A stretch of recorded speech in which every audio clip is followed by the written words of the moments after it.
Hello, everybody, and welcome to the latest episode of Let's Talk Astrology. Today, I'm delighted to be joined by our brilliant faculty member and award-winning astrologer, Bear Ryver. So, thank you so much for joining us today, and how are you doing? I'm doing well. Thank you for having me, Callum. I'm really excited to be here today.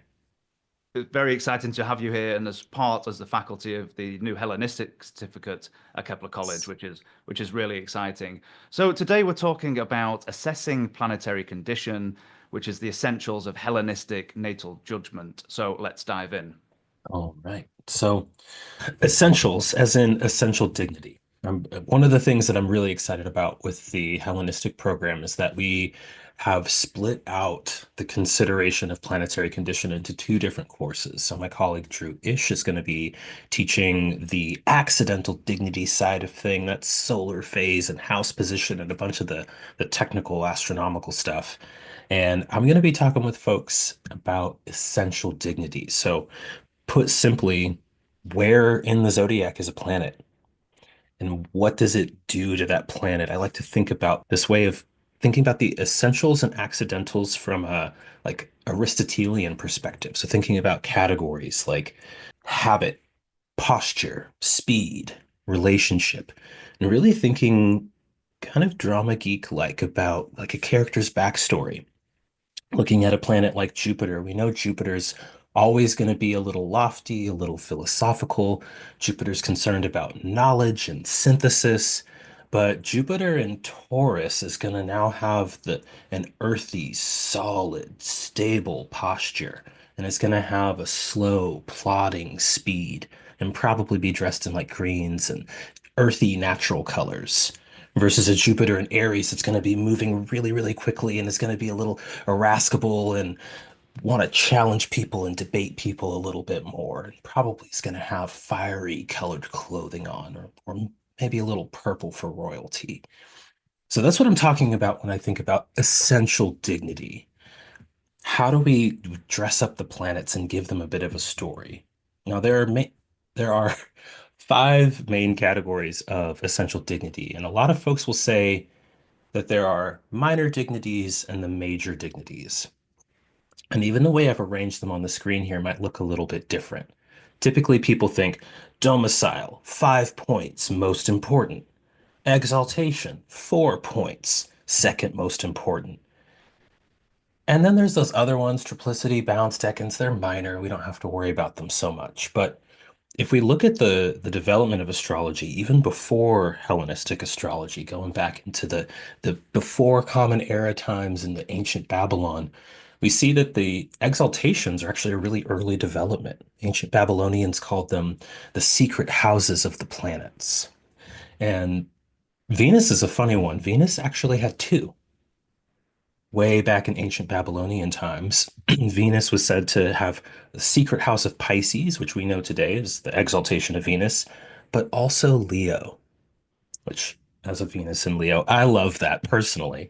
And I think there is something special about seeing Venus in Leo. We could think about someone like Whitney Houston, who had that placement, and she was literally called the voice. We can definitely see that there was a way in which Venus is a planet that signifies singers, vocals, beauty. All of those were exalted and quite lofty for Whitney Houston. Triplicity is another one that's really ancient, and I will make the argument, as important, if not more important, than domicile dignity. Triplicity anciently comes from the four winds, and I won't get into that because that's really technical. You can come to class if you want to talk about uh, the the origins of triplicity with the four winds. But when we think about triplicity in a Hellenistic context, and we think about what Vettius Valens is saying, he's really describing this unit of planets that function together as a group, with one kind of helping out. So if we think about the fiery triplicity of the sun, it's Jupiter and Saturn who are helping out. And I'll say a bit more about that in a slide coming up with a good quote from Valens so people can sink into that. But triplicity for Valens is something that we consider to determine the level of eminence or fame. We might describe that as success, kind of writ large today. Triplicity is used to assess what's possible for a person.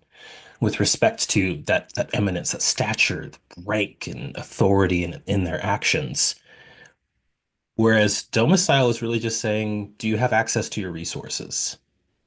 And so if I want to ask questions about a person's career or assess, how far can Garth Brooks or Clint Black take their work in country music, it's great to see a planet in domicile, but what we really need to see are some planets that have that are ideally in their own triplicity, or to see that the sect light, the sun in a day chart, the moon in a night chart, has support from its triplicity lord. Do you land in the school of thought that triplicity almost can denote outside help? So you're talking about domicile where you have essential access to those resources you're talking about, but triplicity needing, I would imagine if someone's to become famous, it's not just their talent. You're going to need outside help and support from others. Does that kind of line up with your thinking through triplicity? Absolutely. I'll keep my language a little bit more PG here, but it reminds me of something an art teacher taught our class a long time ago, where he put the word talent up on the board, and maybe we can think about domiciles being like talent here. And he talked about how, each of you here in this art program are very talented. This many students didn't make it for every one of you sitting in this room. And then he slid the chalkboard over, because this was a while ago. And the other board just had the F bomb on it, writ very, very large. And he was like, your talent is meaningless. Your talent is not the thing that will make you a successful artist. Like, good for you, you're talented. What's actually going to make you a successful writer in this case is writing constantly. It's the effort and the work that you put into it. It's also who you know. So you can have all the talent in the world, but if you don't have that group of people who can put you in the right place at the right time, in the room with the right person to help you take the next step in your career. You could think about somebody who's a gifted painter, and they do a lot of painting in their bedroom, but they've never met somebody who's gone to an art exhibit. They've never been to a museum. They don't know what curation looks like and how to break into that world. And so you're only ever going to see their paintings if you're their close friend and you go in their bedroom. So that triplicity gets likened to traditionally support from people who are not your family. And I think that is a really important key to understanding what triplicity is indicating. It's not just someone who will help you out like mom or dad or your grandparents. It's someone who doesn't have an obligation to. There's no social pressure there for them to help you or not help you, like we would see with domicile. Domicile is coming from this ancient Greek concept of xenia, or we could maybe translate that roughly as like a sacred hospitality. There's a set of obligations in ancient Greek culture that if a guest comes to your home, you invite them in, you feed them, you give them a place of honor. And this is just so unlike the world that we live in today. So with domicile, there's access to resources and a responsibility, an obligation to share them with other members of the community. And triplicity is totally voluntary. If someone's in your entourage, it's because they want to be part of it, not because they feel that they have to. And in a few of these chart examples, we'll kind of see that come to life a little bit more. Wonderful. And just very quickly, excuse me, talking about the difference between domicile and exaltation. I know you've got it literally exalted or put higher up the screen there. So, in some ways, would you say domicile exaltation rather is kind of like having that esteem without the responsibilities of domicile to a certain degree? Yeah, yeah. It's like, maybe this is a weird analogy. It's like having an Airbnb, maybe. You don't own the place, but for a brief little while, you've got the fancy penthouse suite, and you don't have the responsibility to fix the roof, hire a plumber. If we think about home ownership, which I think is a really common metaphor these days for domicile, domicile's the landlord. Or if you become a homeowner and all of a sudden every little crack in the concrete you're going, is that the foundation? Do I need to hire a contractor? Exaltation is the nice side of being a tenant. Oh no, the stove went out. Let me call the landlord. They have 72 hours to replace it. or 24 hours to replace it. So there's a little bit of exaltation that we see there. And I think in the context of Xenia, that ancient Greek kind of origin place for these doctrines, at least as Hellenistic astrology is concerned, there's an obligation, a sacred obligation to provide for guests with domicile, and then there's being the guest of honor with exaltation. I walked up into somebody's house and they put me right next to the fire. They gave me the best cup, the best cut of meat, and I don't have to clean up anything. This isn't coming out of my stores. I didn't have to ask somebody to go slaughter a sheep today. So that honor without responsibility is really key. I love the way you describe that, and it sets us up for understanding where exaltation, I don't want to say necessarily goes wrong, but can bring with it challenges in a way that I think a lot of folks on the surface level go, Exalted Planet, that's really super awesome. Not Exalted Planet. Ooh, is this person gonna push the limits? Are they gonna overstay their welcome? Are they gonna have everybody talking in the back like this guy won't leave the party? I love that explanation. And then we have bounds and decans, which are bounds are arguably my favorite essential dignity, and I you can make an argument, particularly from a slightly more astral magic perspective, looking at texts like the Picatrix that say the bounds are over the faces, which is another word for decans, and the faces are over the signs. And this will be one that'll be really fun to get into it with the class. The Decans have this origin that is more inspirited or ensouled. The faces historically do have a connection to a being who might be implored or a god, a divinity, a daimon. We could use different words here to convey the concept, but there's this sense of inhabitedness with the Decans where we're going, oh, the spirit of the forge, the spirit of the sword, the spirit of insert blank here fully possesses that planet that's in that decan, or a person who has the ascendant in a particular decan, or their sectlight in a particular decan. And when we think about that, you can, when somebody's filled with the spirit of something, whether it's competition, whether it's the divine spark of musical inspiration, that comes through in a way that it I think is more profound necessarily than thinking about, Aquarius. Aquarius is the airy sign of Saturn. It's slightly more future thinking than Capricorn, which is the earthy sign of Saturn, looking back into the past. But saying this person is possessed with the spirit of building great works is really specific. And that's going to kind of come through more so than the tones, the posture, the speed that we get from the sign. And then the bounds go first. The bounds are over the faces even. And I think the bounds thinking about the other term, which is terms, terms as in terminus, as in like the terminal limit, or bounds as in boundaries. The bounds delimit, they define how a planet gets to act.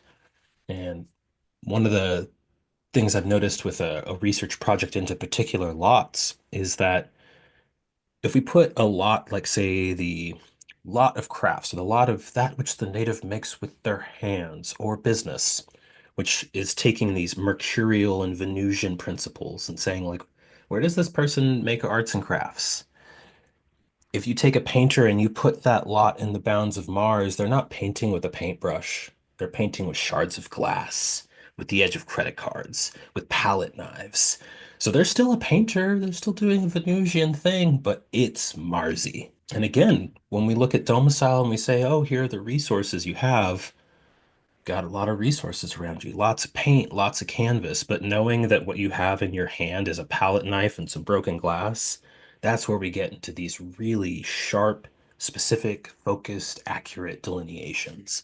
That's one of the things I'm really excited to bring to students and to bring to the astrological world. Like, we've got to give the bounds and the decans and triplicity their due. They're not minor, they're actually quite major dignities. And I think all five actually exist on a level playing field.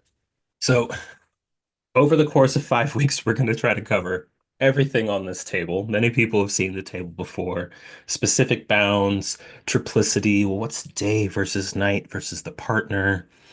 how does sect fit into these considerations is something we'll talk a lot about. Even Vettius Valens, when he introduces the concept of triplicity, he starts with sect. So they're really inseparable in a certain way. Talk about decans, and hopefully by the end of the first 5 weeks, essential dignity, and then in theory, students might take accidental dignity as the second of the planetary condition classes. Students will know how to use this and to be able to start adding the other set of pieces like planetary visibility, speed, motion, solar phase, all that good stuff, and see how this foundation of essential dignities allows us to really make use of those finer accidental details. I've got a couple of astrological tattoos, but I think my next one is going to be the table of essential dignities on my thigh. So I can I can't have to memorize all of it and just be like, although it might look a little weird if I like, pull up my pants and Upside then down. look down, yeah, looking at me. So You'll just have trying to to always wear memorize. shorts. Yeah. Nice. That could be an interesting one. That Cameron Cassidy made that Codex Mundi circle wheel map with all of the different dignities and Antisha, and sometimes I think about getting a big back piece with that on it. Awesome. I love it. All right, so my guy Vettius Valens, I'll read this full quote because I think it is interesting and sets up a good way of thinking about triplicity. So Valens says in book two of his anthologies, when the zodiacal circle is subdivided according to similarities and differences, we find two sects, solar and lunar, day and night. The sun being fiery is most related to Aries, Leo, and Sagittarius, and this triangle of the sun is called of the day sect. So again, he's really clearly saying sect and triplicity hand in hand, part and parcel. He says it's because the sun too is fiery by nature. Now the sun has attached to him Jupiter and Saturn, to the sect as his co-workers and guardians of the things which he accomplishes. Jupiter as a reflection of the sun, and as his successor to the kingship, a partisan of good and the bestower of glory and life. Saturn, on the other hand, as a servant of evil and of downfall, and a depriver of years of life. Therefore, the sun is the lord of this triangle for day births. For night births, Jupiter succeeds to the throne. Saturn works with both. So I think one thing I've noticed a lot of students look for, and perhaps a lot of astrologers too, especially when looking at our own charts, is to find something that says it's all good. Sun and Jupiter, the good guy, the other good guy, they're helping each other out. Everything's going to be totally copacetic. But Fallon says, no, doesn't matter what time of day you were born. One of these three planets of the triplicity is going to be responsible, maybe one word we could use, or is going to use the methods of obstacles, evil, downfall, to work together with the triplicity lord to bring about the promise of the nativity. So I think it's easy to read this and go, Saturn is the bad one. He brings evil and downfall. But what I've noticed oftentimes is that participating or cooperating Lord, Saturn, for the fiery triplicity, is still helping that natal promise come about, is still helping the native, if you will, to experience the good that the sun is promising or that Jupiter is promising. But Saturn's going to do that with the methods that look like evil, downfall, obstacles. Please know. Valens goes on to talk about the moon leading the earthy sect. Earth here, I guess, is the most nocturnal to Valens' mind. He's contrasting fire with earth, and then he rounds out the mix by talking about air and water, and he leaves a lot for us to fill in the blanks here with air, but he does tell us that with the airy triangle of Gemini, Libra, and Aquarius, for day birth, Saturn will rule this. Mercury will operate second, Jupiter third. For night births, Mercury will lead, Saturn will come second, and Jupiter third. And so here we want to give the same treatment to Jupiter in the air triplicity as we do to Saturn. Jupiter is going to bring about the challenges. Jupiter's the other one, the participating lord, who's there to maybe make things too big, grow too fast, challenge people with the dilemma or the paradox of choice, perhaps. When we have many, many, many good things to choose from, or lots of different opportunities or avenues to explore something, it can be overwhelming. And it can also make it hard to actually progress down any path if you're 5 steps into a trail and then you turn around and go, no, actually, I wanted to take the other trail. Let me take the other fork in the road. And you go back and forth and you never finish your hike. So that's something we can keep in the back of our mind with the examples that are coming up next. But does that make sense that like triplicity is giving us a sense of, who are the planets that work together? Practically in a chart, they're going to be telling us about outside support that we have, people who aren't family, they're friends, they're allies, but there's always going to be an ally in the mix who's telling you like, don't do that. Check yourself before you wreck yourself, friend. Or like, I told you you shouldn't have done that. That's why I tried to stop us from having too much fun that one night. I think part of my love for traditional astrology is I call it kind of realistic astrology. A lot of modernists would turn around and say, oh, the ancient texts are quite extreme in their language or deterministic, etc., etc.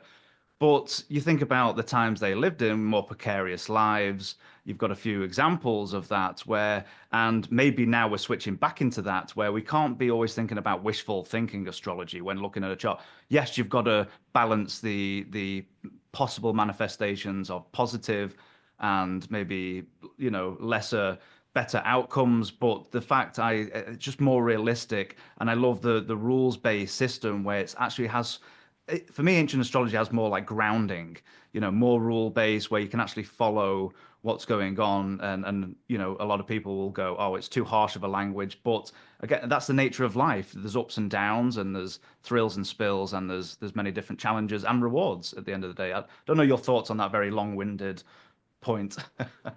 Yeah, I like that thrills and spills.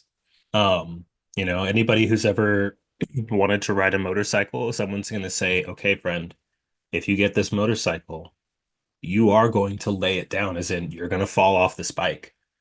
It's part of learning to ride a motorcycle. Just like part of learning to ride a bicycle is first time those training wheels come off, you're going to spill. Yeah. It's an inevitable part of life. And I think you know, the ancient astrologers, I made a joke recently about like, oh, we should have a podcast called The Salt and the Shade of Thaddeus Valens because he's a salty guy. He is very Saturnian in his chart. But there's a lot of shade in there. Some people you could say he's like spilling hot tea about people. He's reading people for filth. Some of it is a teaching device. It's just that when these ancient astrologers are presenting, if such and such a planet is in this sign and this configuration, then you'll die of consumption. That was part of life. It was a lot harsher. They didn't have modern medicine, so a lot of the results are, and then you die. But we already know that that's how the story ends for all of us. The end, they died. But I think the really extreme ones are meant to draw our attention to the fact that the configurations described are really particular and maybe not extreme, but they are this rare combination of all the factors stacking in the same direction. So you were born at night. You have the moon visible in the sky, so it's going to be in the top half of the chart or the southern hemisphere of the chart. And the moon is in a nocturnal sign, and the moon has positive aspects to the other nocturnal planets. So we go like nocturnal, nocturnal. It's the night side of the chart. It's night all the way down. You're going to get this description that is very feminine, lunar, cyclical, and you'll describe a certain type of instability, just like the face of the moon never looks the same 2 nights in a row. It's subtly different. So super, super hyperlunar is going to be unstable, like the moon, changing every single day. It's not a negative value judgment or saying this person's a lunatic, right? Literally Luna. Um, it's saying that we've checked so many lunar nighttime boxes that we've got lots of stacking testimony, is what we'll refer to that as. And so oftentimes that rule of threes, there's three things that are pointing to the same outcome, gives us these really extreme examples or these really extreme delineations. But we're meant to read between the lines and take into consideration, like, what is the entire text telling us, not just one particular passage, and then we see it in a chart and we say, Vennius Valens says that you're gonna be a sex worker and get divorced 6 times. We're not supposed to do that. We're supposed to go, oh, this person has one of those factors, but these other factors tell us something contradictory. And then factor Z is telling us that there's this very strange synthesis, and that, one example is this decree about Infirmicus Maternus. I call it the wrestler decree, where he says if Saturn and Mars and the moon are in this particular configuration, then this person will go to jail unless they happen to be a wrestler, in which case the signification of detention has been fulfilled. And we actually see that in the chart of Ken Kesey, an American novelist who wrote One Flew Over the Cuckoo's Nest. Later went on to be in the band The Merry Pranksters. He went to Stanford University, where he was on the wrestling team. And at that time, he was not in jail, but he was working in a psychiatric ward, hence the inspiration for One Flew Over the Cuckoo's Nest.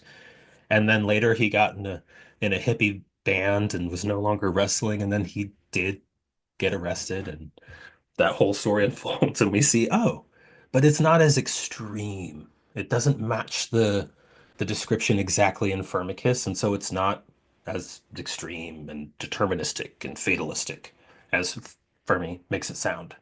So Uh, it sounds like one of the most important points you're saying is always looking for multiple confirmations, not just focusing on one area and building that delineation, whether you're working just with the natal chart, with timing techniques, movement, whatever that might be, looking for, as you said, confirmations that may point a certain direction. yeah, and there are always going to be multiple ones. Let's see. Yeah. Our next slide, good chart example, might help us to think about some of these things a little more practically.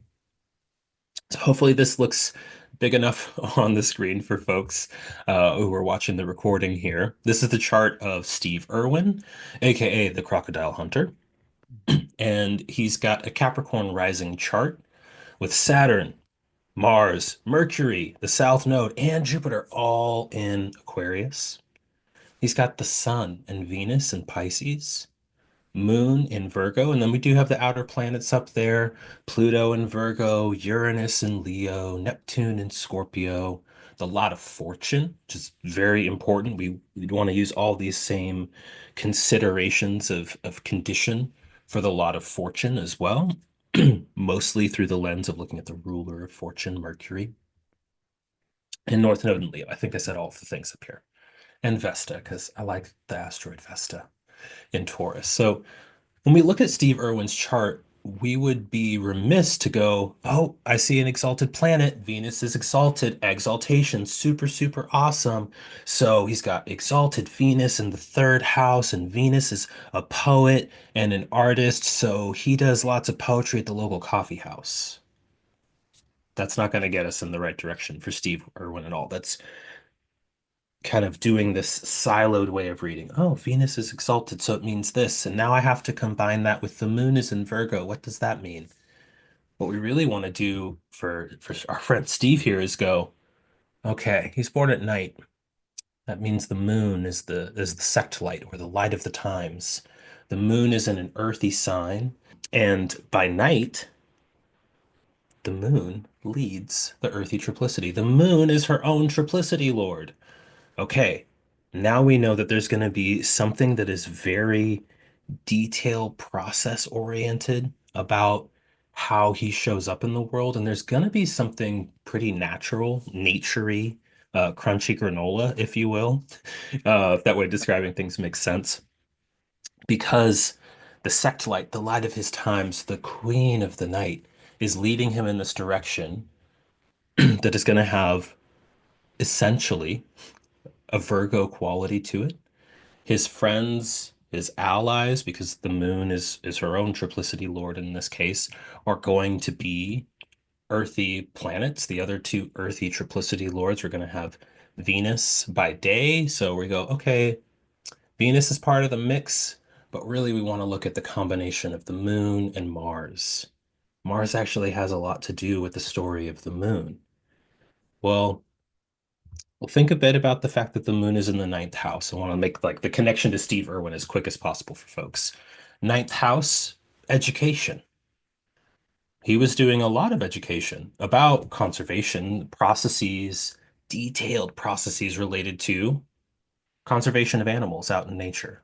Because the zoo that he was at was an educational facility. So we see that ninth house quality. And then he's the crocodile hunter. Well, which two planets would I look for crocodiles? I could look to Saturn, cold-blooded reptile, and I could also look to Mars, lizards, right? Mars, the basilisk. So we've got lizards, ferocious predators, and there's Saturn hanging out with Mars, Saturn, and also Mercury. They're all in the second house. And so we start to build this story where we go, education and education about nature and conservation is a really important part of the story. And if I want to know how else it goes, I'm going to add in our other two triplicity lords. I'm going to think about Mars there and go, Mars in the second house is that's okay. In Steve Irwin's chart, I know this about him. That sounds like reptiles to me. Mars, Saturn in Aquarius. He's thinking forward to the future of the place in nature of these very ferocious predators, these crocodiles. And he makes his money from doing that. And then Venus is the other earthy triplicity planet. Venus is exalted. And so I go, there's some amount of honor that's coming from doing what? I think that's the Venus in the third house in Steve Irwin's chart. We see that reflected in the fact that he gets these honors from third house topics, education for young people. A lot of his Animal Planet TV shows were directed at kids and not at adults. So it's that early education, and he's doing it in a way that is like fun and a little silly. I think people forget that Venus can be silly and delightful too. She's not just this like erotic, artsy, but silly wordplay. So we see all that come together in Steve Irwin's life. And I'll talk more about Steve Irwin, both in the class and at NORWAC a little bit later this month. And we'll get into some things in this chart. But does that make sense how we kind of enter in through going from this Hellenistic perspective? We want to know about the sect light. That's our first division of similarity and difference. And from the sect light, we'll think about triplicity. And here in his case, it just happens to be that the moon is in her own triplicity. Brilliant. So going through it in that way of dividing by sect, then you're diving in. You're not just you're looking at all of the essential dignities with the triplicity. You've mentioned the Mercury, you've got the moon in triplicity, and as you Mhm. go through the further delineations. Now, I'm interested with Steve Irwin. Are we going to look at the rulers of the sixth and the 12th? I can't remember. Did he work with small and large animals, or are we going that far Yeah, with his? the whole zoo. His family were zookeepers. His parents were zookeepers before him, and then he Ah, kind of took up the family mantle. So we can think about those small animals, and we go Gemini. Oh, there's a lot of fortunes there. So there's definitely going to be some small animals. Snakes are pretty small. And I have vivid memories of him like looking into the mouth of a snake. So we got the small reptile, and Mercury rules Gemini. Where's Mercury? Oh, hanging out in that Aquarius stellium. So we've got reptiles large and small because 12th house Jupiter, beasts of burden, big animals. His 12th house is Sagittarius, so ruled by Jupiter, also in that mix. So it's large animals, small animals, venomous animals, Mars, poison, big, slow, cold-blooded animals like crocodiles, Saturn. And then one of the things that we'll notice with Steve is that the triplicity lords of the airy signs or the airy trigon are Saturn, Mercury, and Jupiter. And they're all there in an air sign. wow. And so we can go, oh, well, Saturn's hanging out here and Saturn's bringing I have the keys to the castle, everybody. My parents own the zoo. Mercury's coming in saying, well, I'm the triplicity ruler over here, so we're going to have snakes. There's going to be lots of wordplay. There'll be little like questions at the end of our segments before the commercial break. We're going to teach these kids through the zoo. And Jupiter says, well, I'm helping too. I'm helping too, and there's going to be a big animal that's going to be a problem. And that was a bit of the like dynamic tension and interest in the show is here's this guy who's like getting on the riding a crocodile. He's not really riding a crocodile, but it looks like it for a minute, right? Where he's wrestling them. He's riding this giant crocodile. And we see that, in his shows, we're seeing a lot of support and interaction with allies, people from outside the zoo environment who are coming to help. It's always a group of people. It's never him just by himself. So even though it's Steve Irwin, the crocodile hunter, those shows are really about this conservation group that's being highlighted by Steve Irwin, who works at this educational zoo facility that's connected to family. Mars, the ruler of the fourth, is in that mix. So there's the family of origin connection. And we could keep going down in that way. I think the main thing I hope people take away from this is an understanding that this little table up here, every column matters and tells us something, sometimes tells us a lot of different ways that one thing shows up in life. It's through the family, it's through education, it's through your friends and your allies. And sometimes it gives us seemingly contradictory information. And that's where that set of considerations that lead to a judgment comes in. It's not plugging in factors into an equation that yields an answer. There is a little bit of skill. There's a little bit of just the interpretation that comes from the astrologer, that comes from understanding the history of these different doctrines, doctrine of domicile, of exaltation, and then seeing how to connect that to today's world. It's a little bit less about the travel entourage to prevent highway robbery with triplicity today, than it was way back in the past. So now we might be thinking about our social media networks. We might be thinking about professional memberships that we're participants in, or and the Accountant Association president that I met last week who gave a good word to that job that I was applying for. That's where we'll see triplicity show up today. But they're all equally important. And if I accomplish nothing but getting people to understand all five dignities are equally major, then I will feel that I've led a very successful class. I'll do one kind of quick other example, and hopefully this one highlights it. We're going to look at Clint Black real quick and Garth Brooks. For those who don't know, Clint Black and Garth Brooks, both very heavy Aquarius babies. Garth Brooks born February 7th of What a 62. time in this 1962 period. It's like just hardcore Aquarius going on. Oh yeah. Wow. Age of Aquarius, big time. I'll have to look and see if that song, that Fifth Dimension song, actually came out around this time, because that would be very perfect. So Clint Black is born, if we take a look at the sun and moon here, just a few arc minutes apart. He's born exactly in the midst of the solar eclipse that was taking place on February 4th of 62. All seven classical planets in Aquarius. Wow. So super Aquarius, super stellium. This is the only time since the 1700s that we had all seven classical planets sharing a sign. Garth Brooks is born just a few days later, so the moon's made it over into Pisces, but otherwise they've got the same six classical planets all in Aquarius, but it's going to be a slightly different order. So Clint Black, guy from New Jersey. I don't know how a guy from New Jersey decides to become a country music artist, but I think it has something to do with all of these Aquarius planets in the sixth house.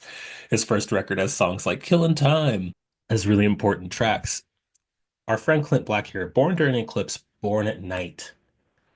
And so if we do our sectolite assessment, we go Aquarius moon. Triplicity lord of the moon is Mercury. And if we look across this little line here, we see, oh, Mercury's got triplicity. Yay. Oh, Mercury's in their own face or decan too. So there's like a spirit that has inhabited him. I think it's the spirit of killing time and country music. But Mercury doesn't have the keys to the castle. Mercury just has friends in the right places. Mercury's got a certain spirit that resides. And those are the two things that Mercury's like bringing to the mix. Of course, there's all of these other planets that are involved. So we'd have to, well, get in there with a really fine-tooth comb to separate the action and outcomes from one particular planet from the other.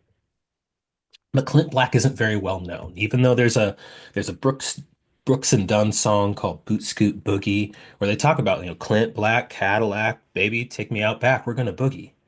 So Clint Black's name is big to country people, big enough to make it into someone's song, but I would imagine that most folks, unless you're really into country music from the 80s and the 90s, probably haven't heard of this guy.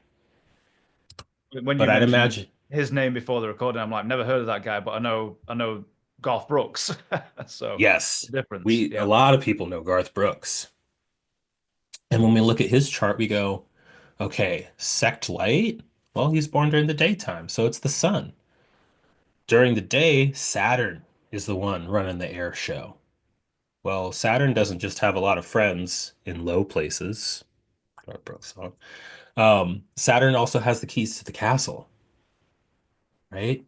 So just from looking at the triplicity lord of the sect light, we go, all right, this guy's got a spirit inside him. Clint Black does. The spirit of Mercury doing Saturn stuff. So he's talking about killing time, um, getting old, and he's got this Aquarian Aquarian vibe to him. And Mercury brings friends that put him in the right place at the right time to get a record contract and to be very successful in the field, but not in the same way as Garth Brooks, where Saturn's got the power to say, I will make you one of the most successful, in control of your career country music artist that has ever existed.